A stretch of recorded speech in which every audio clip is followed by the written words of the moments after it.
ములుగు జిల్లాలో గోదావరి వరద పరిస్థితులపై మంత్రి సీతక్క సమీక్ష నిర్వహించారు. గోదావరి పరివాహక ప్రాంతాలు, ముంపు ప్రాంతాల్లో పర్యటించిన మంత్రి వరదలను ఎదుర్కొనేందుకు ప్రభుత్వం ముందస్తు చర్యలు చేపట్టిందని తెలిపారు. గత 2 ఏళ్లుగా ప్రత్యేక ఫ్లడ్ మేనేజ్మెంట్ కమిటీ ద్వారా వరద పరిస్థితులను నిరంతరం పర్యవేక్షిస్తున్నామన్నారు. వాగులు, వంకలు, లోతట్టు ప్రాంతాల్లో ప్రత్యేక అధికారులను నియమించి ఎప్పటికప్పుడు అప్రమత్తంగా వ్యవహరిస్తున్నామని చెప్పారు. మరి గత 2 రోజులుగా తెలంగాణ రాష్ట్రంలో మరియు ముఖ్యంగా అటు మహారాష్ట్రలో కానీ ఛత్తీస్గఢ్లో కానీ కురుస్తున్నటువంటి భారీ వర్షాలతోటి మన గోదావరి కూడా పెద్ద ఎత్తున ఉప్పొంగడం జరుగుతూ ఉంది.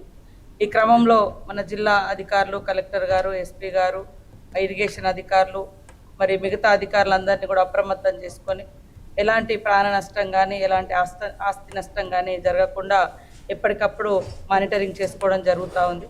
మన జిల్లాలో గత 2 ఇయర్స్ నుంచి మేము ఫ్లడ్ మేనేజ్మెంట్ కమిటీ కూడా వేసుకొని ఎక్కడికక్కడ ఎక్కడైతే ఇబ్బందికరమైన పరిస్థితులు